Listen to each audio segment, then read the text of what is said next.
What's going on, guys?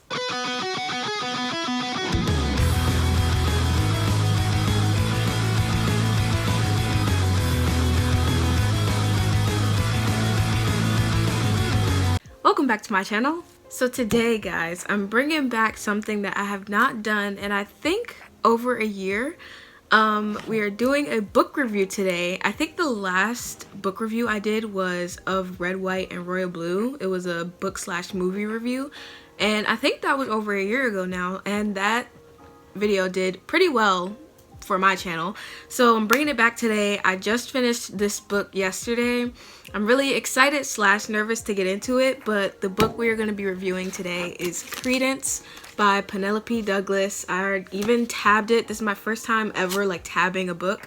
There was just so much information in this book, like so many characters, like information about the characters and stuff, that I felt like I needed to tab it to keep my thoughts in order.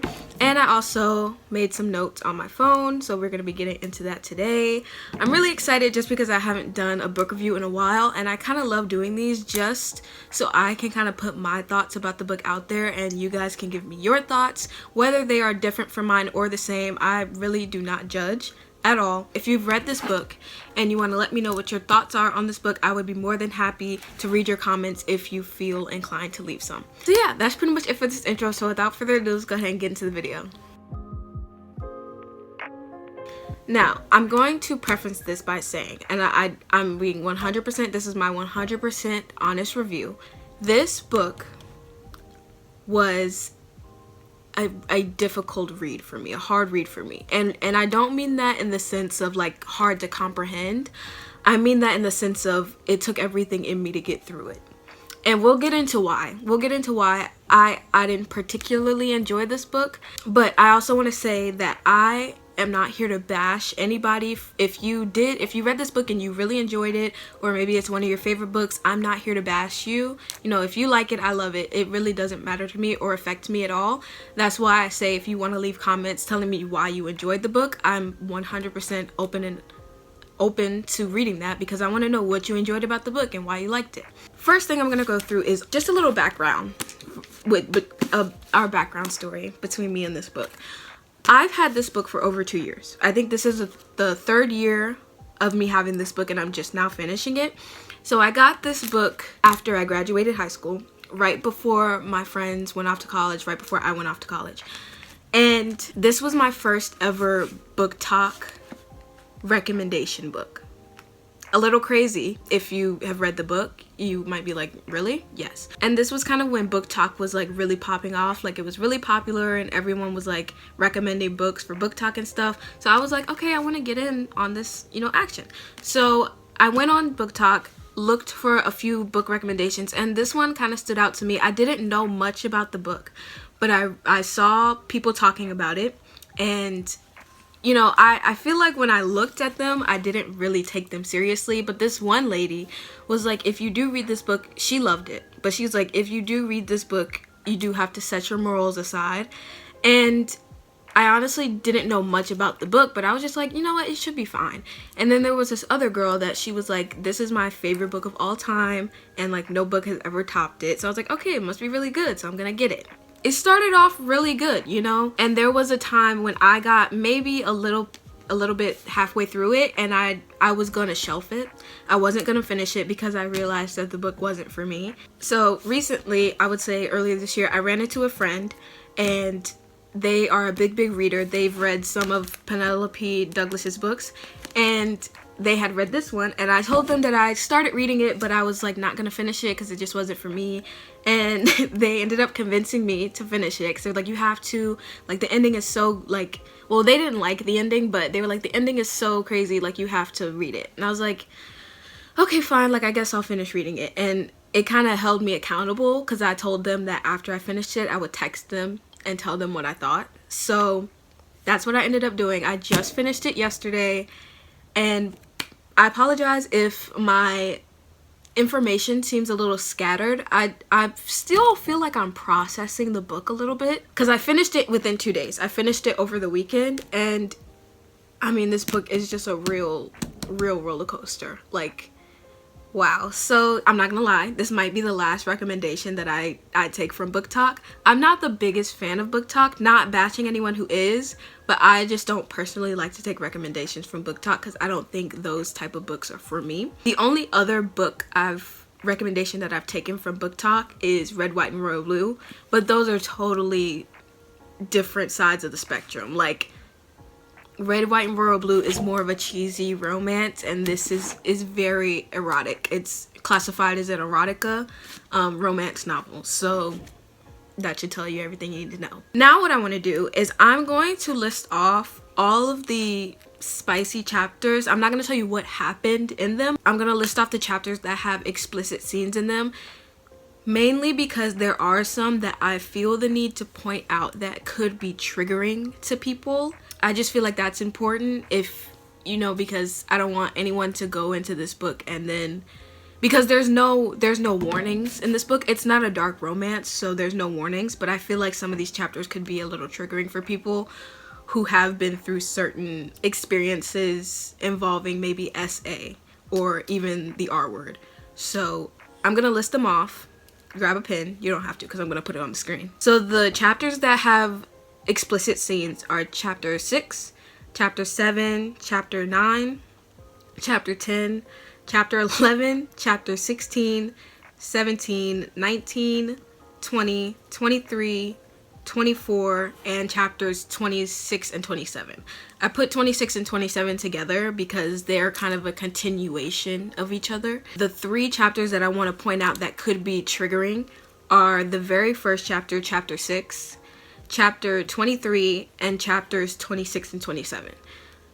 I just would like you to keep that in mind because I feel like some of that could be a little triggering, and I'll get into it a little bit later in the video why I think it could be triggering without, you know, explicitly saying why. Before we get into it, because now I'm gonna get into like the summary and character analysis and stuff like that, I would like to say that I say this in all of my review videos, there will be spoilers in this video. I feel like I cannot give a proper review of the book if I do not spoil it at least a little bit.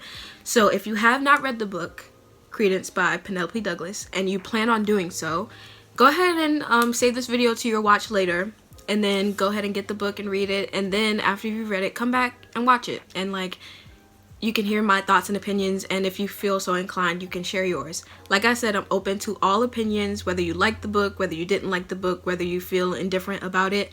I'm open to all. I just love hearing people's opinions on things. Once again, there will be spoilers, so if you haven't read it, save this video and click off now, and then come back once you've read it.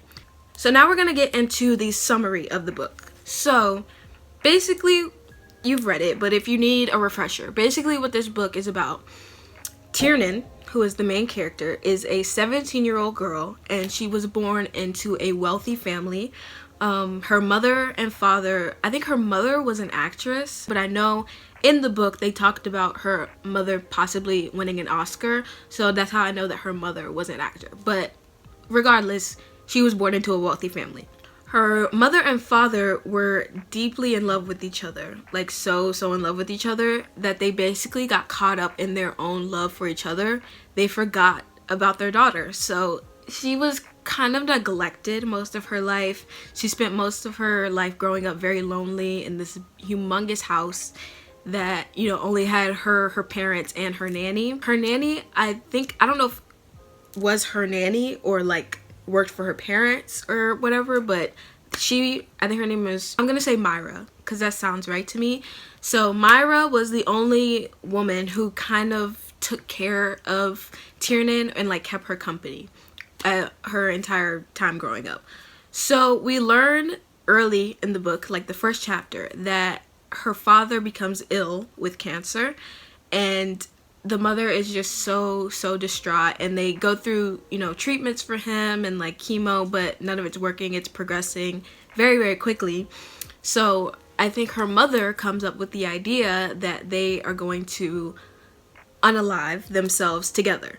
So, and I mean, it's just, if you think it's a really selfish decision, not unaliving yourself in general, but when you're a parent and you have a child, saying, oh yeah, let's unalive ourselves together so we can be together forever is a very selfish decision. I mean, especially if the mother was not sick. Like, you know, that's really an insane decision. So they end up doing it, and Tiernan is the one that ends up finding them, which is incredibly sad. Even for a 17-year-old, that's very traumatic. What comes of this is she's 17, about to turn 18 later in the year, but since she's 17, she can technically choose where she wants to live. One of her options is to go live with her uncle, who is not really her blood uncle, but they are kind of related in a way. One of her options is to go live with her uncle Jake and his 2 sons, who is Noah and Caleb. She has the option not to. They talk before she goes, and he's like, you don't have to come, but you know,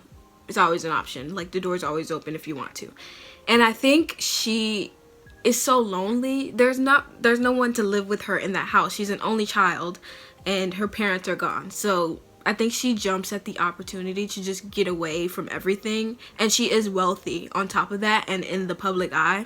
So I think she kind of just wants to get away from that and like go somewhere that's remote and like there's no social media. I mean, there is social media, but she doesn't have to look at it because her uncle and his 2 sons live in Colorado in the mountains. So that's like very far away from civilization. So she does end up going, and she faces some challenges like getting comfortable there, and like it's very different from her original life because they have a farm, they have animals, they take care of, you know, their land. They, you know, it's a house of men and she's the only girl, so it's very different for her, and she's not really used to the company of it all. And while she's there, as you can tell, this is classified as a romance / erotica. So if I say that, tells you all you need to know. But she ends up kind of developing feelings for the people that she's living with. Vice versa, they kind of develop feelings for her. And they do share relations in this book. So we're going to get into a little bit of that later when I really break down each of the characters, which I'm going to do next. So now I want to do some character analysis, or I'm only going to be analyzing the 4 main characters, which is Tiernan, the 17-year-old girl, Jake, her uncle, Noah, his youngest son, and Caleb, his oldest son. So first I want to do Tiernan. Like I said before, she's a girl who grew up wealthy, very neglected, didn't have much family to take care of her or pay attention to her. So she goes to live with her uncle, and he's very protective of her. I think because she's a girl, and where they live, it's like the people there are very like, they see a girl who, like her, and they know she's rich and like famous kind of, so they see her and they automatically want to like take advantage of her. So I think, and I don't mean that, I mean that in both ways. I mean sexually and also like money wise. So he's very protective of her in that way just because he knows her status. And since she's the only girl in the house, they haven't had a woman living in their house. Her uncle says in the book they haven't had a woman living in their house for a while. So they have to kind of adjust to her way of living because, you know, I mean, I'm pretty sure we know that girls and guys live very differently. Like I think girls honestly need a little more privacy than guys do. It's very different, so they have to adjust to her way of living. So now I want to move on to Jake. So Jake, we learned that Jake is considered Tiernan's uncle. So the information that we learn about Jake regarding his past is that when he was 18, he fell in love with this girl. Her name was Flora, and she was an immigrant, and she was also poor. And because of that fact, his family did not approve of her at all because they were somewhat wealthy at that time. He says that he loved her deeply. But one thing I noticed when he was talking about his first love, Flora, is that he never said anything about her personality or, you know, her traits or anything like that. Like, he never said, oh, she was so compassionate, she was so funny, she was so smart. No, he really only talks about her body, which caught me off guard when I first read it, because I feel like if you really love someone, your first thought, I mean, and this could just be the woman in me, but your first thought shouldn't be, I mean, your first thought could be she's so beautiful, but he never said anything else. He was just like, she's so beautiful, her body was amazing, you know, she was poor, so she didn't have a swimsuit, so she would swim in her bra and underwear.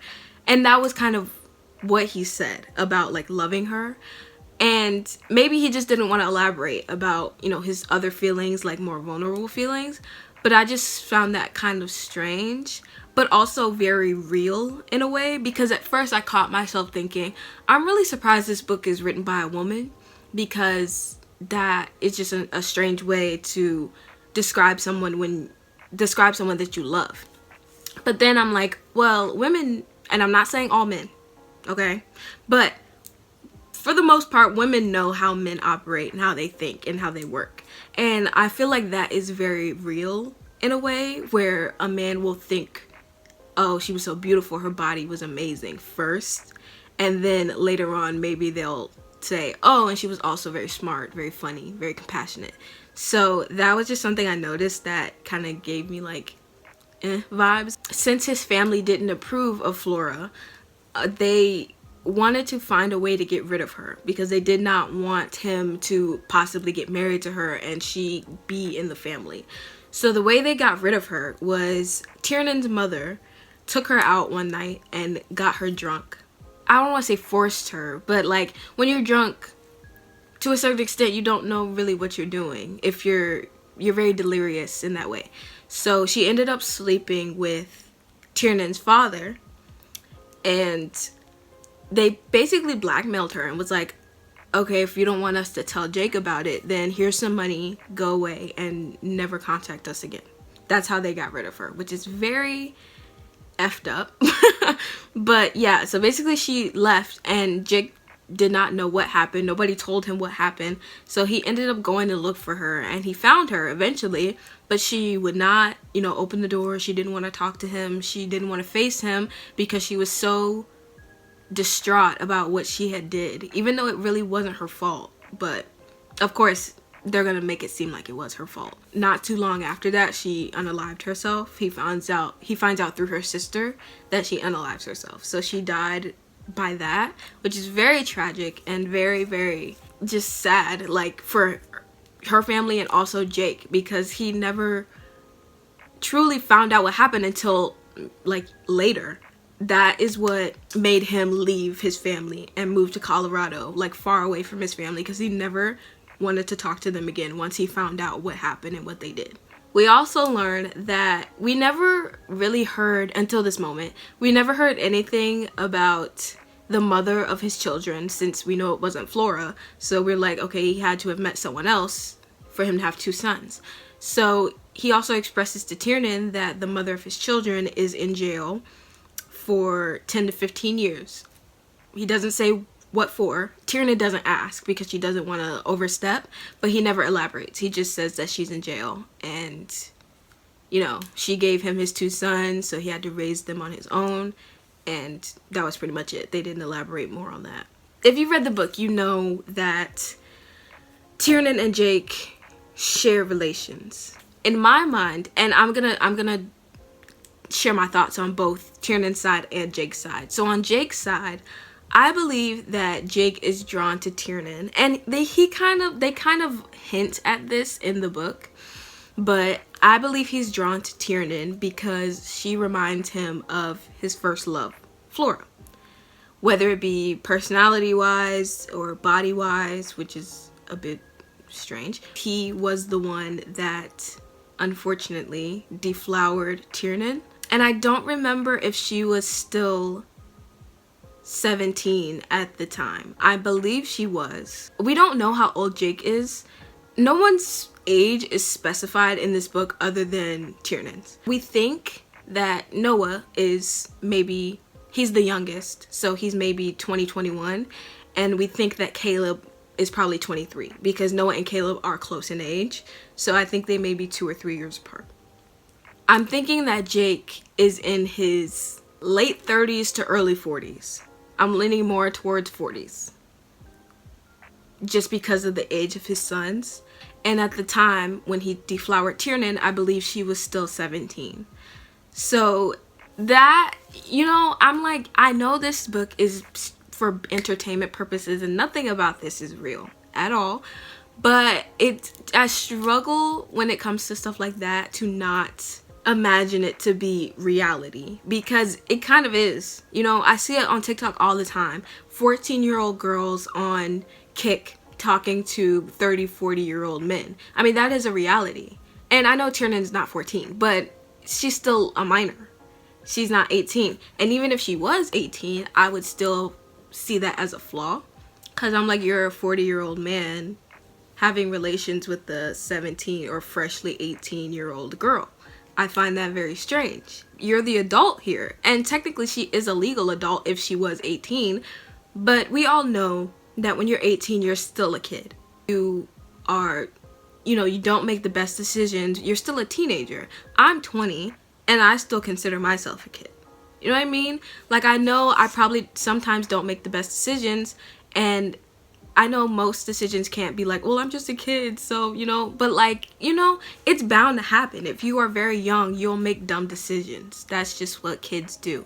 So for him to deflower her and also not use protection because she told him that she was on birth control, and not as the adult, because if you're gonna deflower her, if he's gonna do it anyway, at least use protection. But no, all it took for her to say was, I'm on birth control, and I've been on birth control for a long time. And he's just like, okay, well, that's fine, then we won't use protection. That is not what an adult should do if you're gonna do it anyway, because I don't think he should have done it at all. And then after the fact, he'll ask Tiernan, you know, do you feel guilty yet? And of course she's gonna say no, right? I mean, maybe she wouldn't have, but of course she's gonna say no, because she has so many issues. I mean, let's break it down here. She has daddy issues and mommy issues. The daddy and mommy issues give you very different like views on life, I think. And when I say that, because I personally, coming from a girl who has daddy issues, I live it every day. When you have daddy issues, it makes, and I'm not saying this is the case for everybody, but it makes you, what you look for in a partner is someone to kind of take care of you.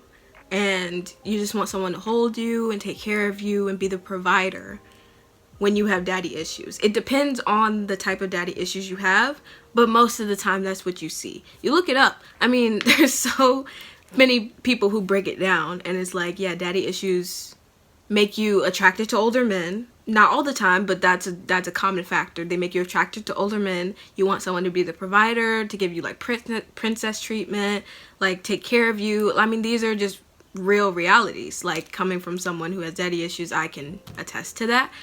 But mommy issues also give you that attitude of like, I don't need anyone. I can take care of myself. I'm independent. I'm a provider. I can provide for myself. And I feel like we see both sides of that in Tiernan in this book. So when it comes to Jake, we see her daddy issues really shine through and stuff like that. But then we also see her mommy issues when she's arguing with Jake, because they argue a lot in this book. When she's arguing with Jake, we see her mommy issues shine through, I think. So it's really interesting to see both of those things play out within her character. It was really disappointing for me when I read that he was the one that deflowered her, because she's only 17, 18, and she is just starting her life. She should have, and it was just as much her choice as it was his. I'm not putting all the blame on him. But as the adult, and he initiated it. It's not like she was the one that initiated it. Very strange to me. I didn't enjoy reading that scene.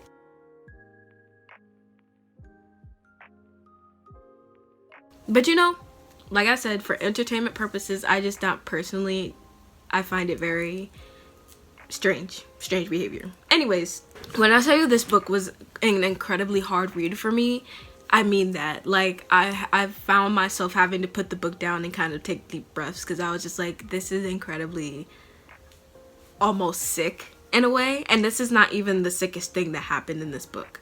We'll get to that. And once again, I'm gonna reiterate, if you enjoyed the book, I'm not bashing you for that.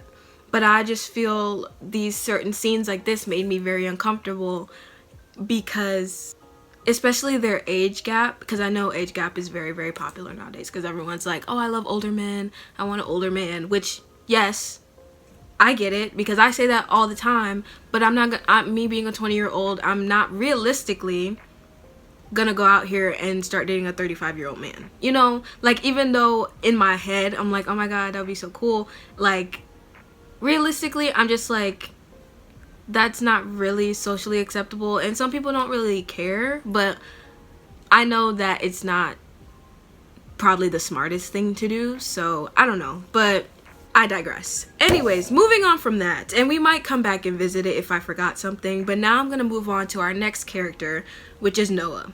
As I said before, Noah is Jake's youngest son, and we think his age, or at least I'm estimating that his ages are between 20 and 21. Now, Noah is kind of, when I think of Noah, I think of golden retriever. He has, I think they described him as having kind of dirty blonde hair. You know, he's very jokester. He likes to lighten the mood with jokes. He likes to tease Tiernan and stuff like that. Very much sunshiny character in a way.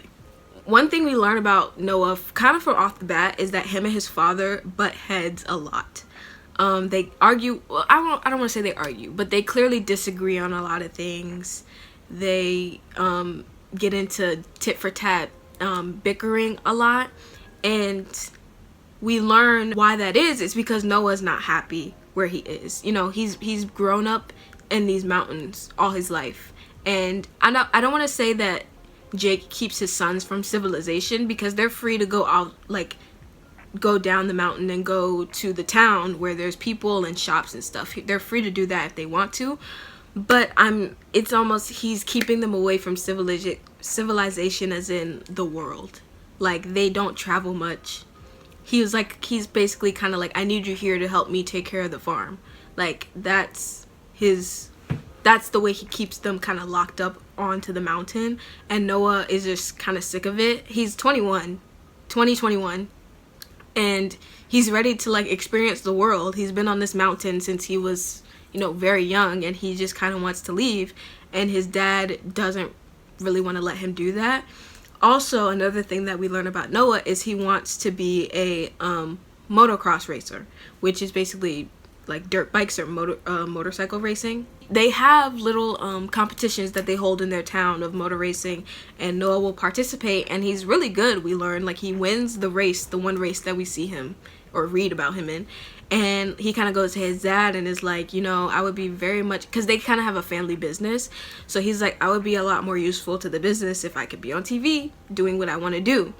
And his dad shuts him down immediately. He's like, you know, basically that's not a real career. Like, what are you gonna do? Like, you know, if you get injured, then what are you gonna do? So he's kind of discouraging Noah in that way of his dream, and that also gives Noah a reason to butt heads with his dad, because for anybody, if you express to a parent, I want to do this, and they're automatically like, that's not a career, you can't do that, would that not make you resent them just a little bit? You know what I mean? Because I think as a parent, you should always support your kids in what they want to do, even if you think it's unrealistic. You would say, I'll support you in that if you want to do that, but then you can also give them the realistic side of things, and if they still want to do it, still support them. Like, it's just, I feel like it's not hard. I'm grateful. I can relate to this. I mean, not to him, but I can relate to it in a way, like, I've expressed to my mom what I want to do, and she could easily be like, no, like, you're being lazy, like, you know, you need to go get a real job. But she very humbly and patiently supports me in what I want to do, and she helps me, she gives me pep talks and helps me stay motivated, and I'm very, very grateful for that. So I could see how Noah kind of resents his dad in that, because I think I would kind of resent my mom if my mom kind of shut me down every time I talked about my dreams or what I want to do. So that's kind of the relationship between him and his father. So now I want to get into his relationship between him and Tiernan.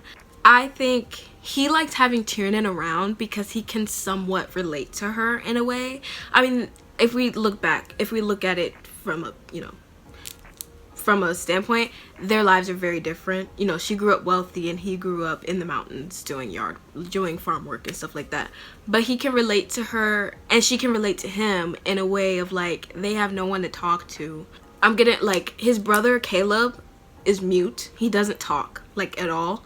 So he can't talk to his brother. And his dad, he finds it incredibly difficult to talk to his dad because they just butt heads every time they try to have any type of conversation. So, and also with Tiernan growing up with her parents, she couldn't talk to them. They didn't really give her the time of day. So they relate in that way if they feel like they have no one else. And if they don't have anyone else, at least they have each other to talk to. So that's why I think he likes having her around emotionally, because he's like, God, this girl gets it. Like, you know, I can talk to her and she relates to me and she'll, you know, share experiences she had that may be similar to mine. Now, Tiernan also shares relations with Noah, but when you compare it to her and Jake, you can tell it's very different. She doesn't feel that way about Noah at all. I think she sees Noah as more of a brother than anything else, or if not a brother, at least a best friend. I mean, I know they are technically cousins, but not really, but she sees him as more of a brotherly figure, because she can go and talk to him, he's nice to her, and he, you know, jokes around with her and teases her. So it's very brother-sister relationship when you read about them. I think Noah mistakes those emotions for love, and he thinks he loves Tiernan, and Tiernan knows that that's not the case. At least she knows she doesn't love him. If Noah is nothing else, he is very persistent. I mean, wow, like, that man is really persistent. He kind of tried to seduce Tiernan into letting him, you know, touch her and have relations with her. And there was at one point where this was the first time that they had ever had an explicit scene together. It didn't lead to intercourse, but they had an explicit scene together. And I think she was gonna let him, you know, do things to her, and it didn't lead to anything because Jake caught them. And then you know, after the fact, he sent them to bed, and then he ended up disciplining Tiernan. He basically ended up spanking her. And I've read a lot of things in my life. Because I don't think I've ever said on this channel, but I do read fan fiction. I've read fan fiction since I was pretty young. I want to say maybe around 15 and maybe younger.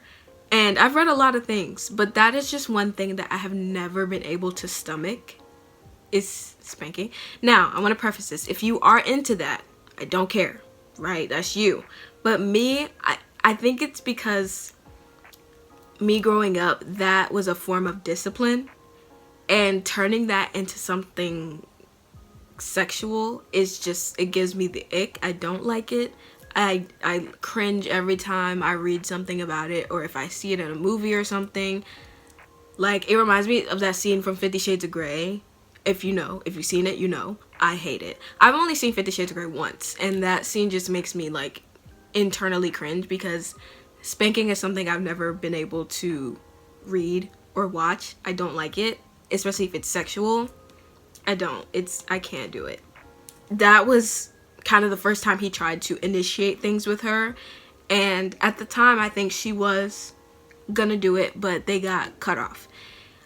After Noah found out that Jake deflowered Tiernan, I think it just motivated him more to be like, okay, now I have to have relations with her. Now I have to, you know?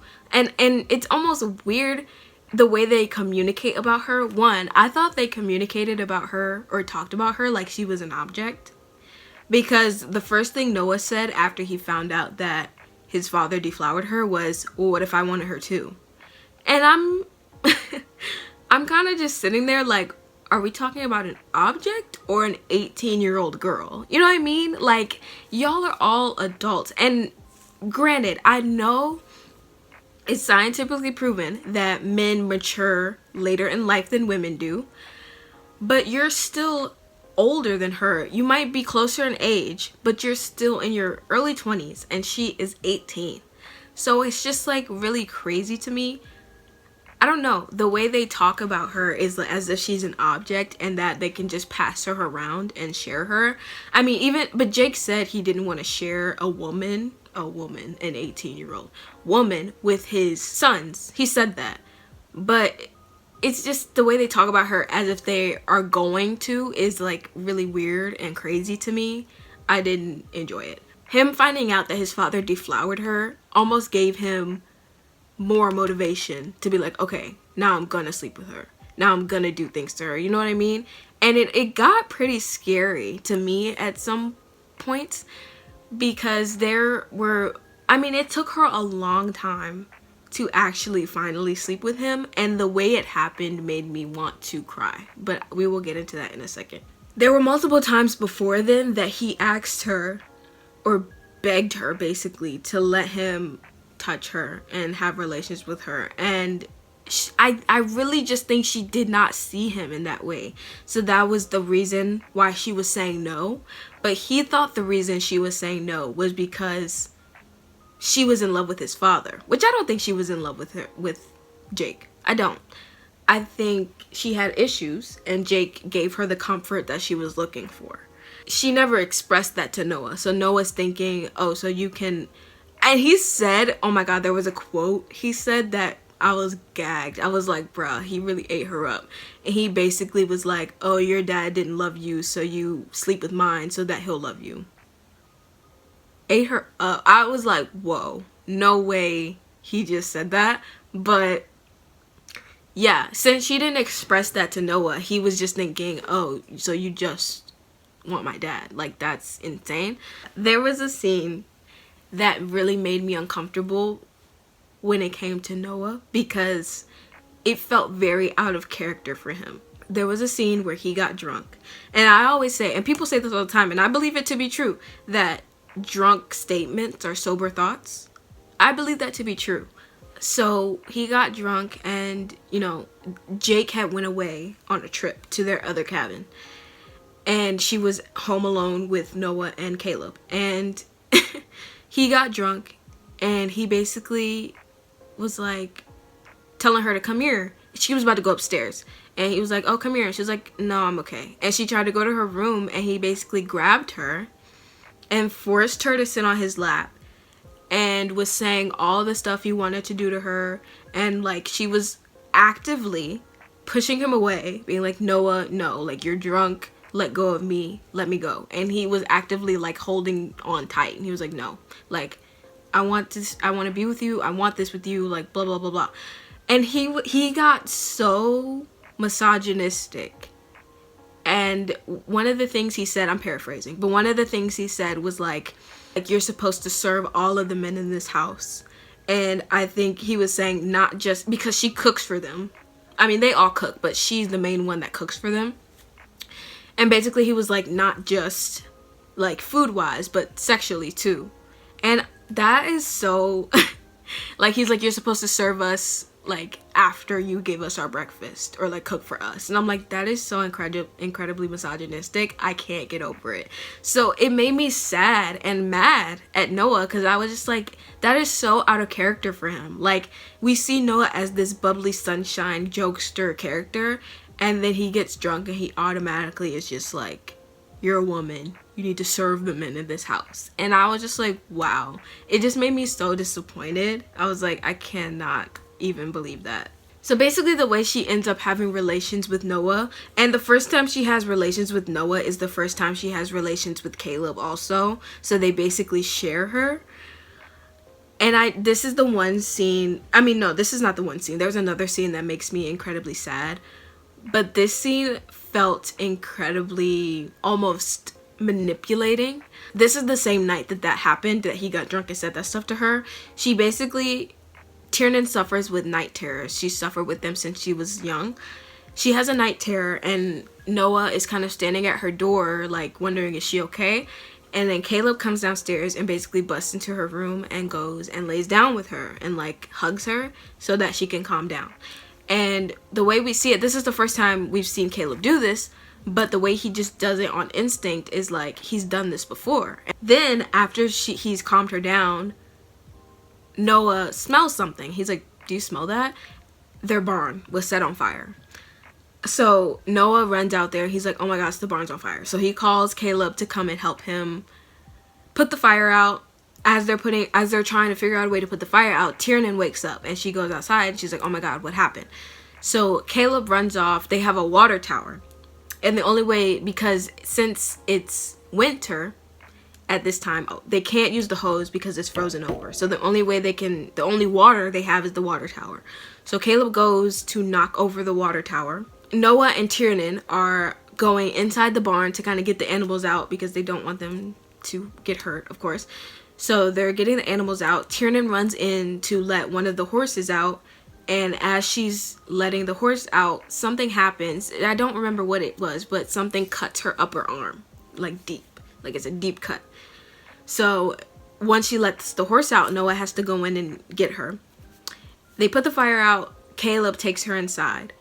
And Noah goes in and they're kind of helping her. He has to stitch her up because since it's snowing, they can't go to a hospital or call a doctor to come to their house since they're in the mountains. So they have to, and Jake is not there.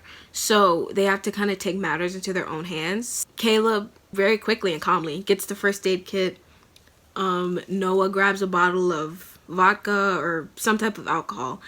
And she doesn't realize what's happening at first, but he has to stitch her up. So she immediately is like, oh my god, no, like don't, like you can't do that, like you don't know what you're doing.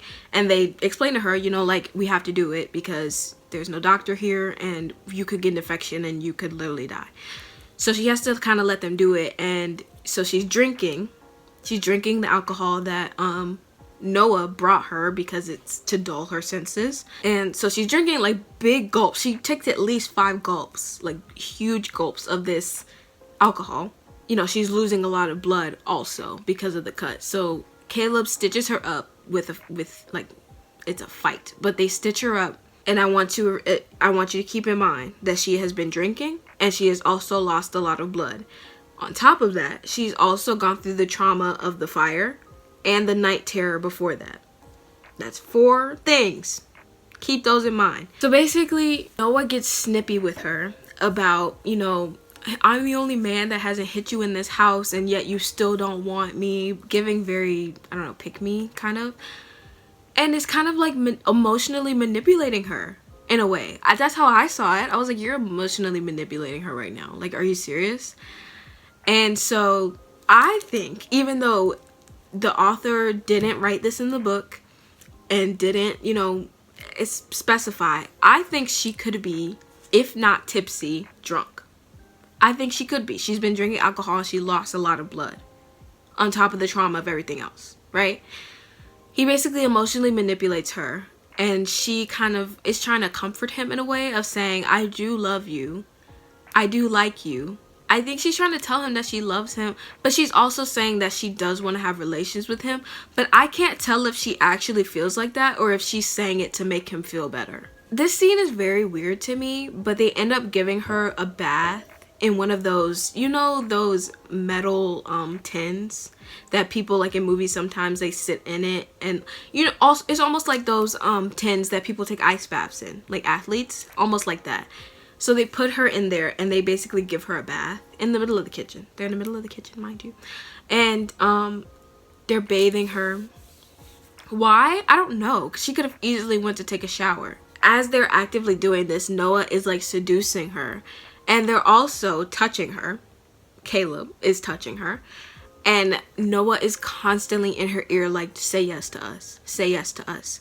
And I'm just like, this is wow. Like this is I feel like he's forcing her to say yes. And she's also under the influence of alcohol, blood loss. Like, I can't emphasize that enough. So basically, of course, eventually she says yes. Because, I mean, you're seducing her. And you're touching her. And it feels nice. So she's like, okay, yes. And, you know, it happens. They take her upstairs and they share her. And I just felt like that was very... I didn't like it. I thought it wasn't natural. He basically forced her. On top of the other times he asked her to sleep with her and she said no. And she made it very clear that she did not want to sleep with him, and that she doesn't just sleep with anybody, because she said her parents didn't care about her when she was younger, so she could have slept with whoever she wanted when she was younger. But she didn't, because she didn't feel a connection with them. She said she felt like she had a connection with Jake, which we know why, because he gave her that comfort of like almost a fatherly figure. That scene just made me incredibly sad, because not only did I feel like she was not in the right mind to make that decision, but they were also influencing her to make that decision, which didn't feel right to me. But yeah, so that was the first time she ever had relations with Noah, and also relations with Caleb. I'm pretty sure, if I'm not mistaken, that was the only time she had relations with Noah. And I don't recall him trying to really seduce her after that, or like try to have relations with her after that. I feel like he just kind of needed to get it out of his system, but I think he still cared about her after that. Well, I know he still cared about her after that, but that was the only time that they really shared relations. And I don't like the way it went down. I really don't. I'm gonna say that off the bat. I didn't like it at all. It was just very crazy.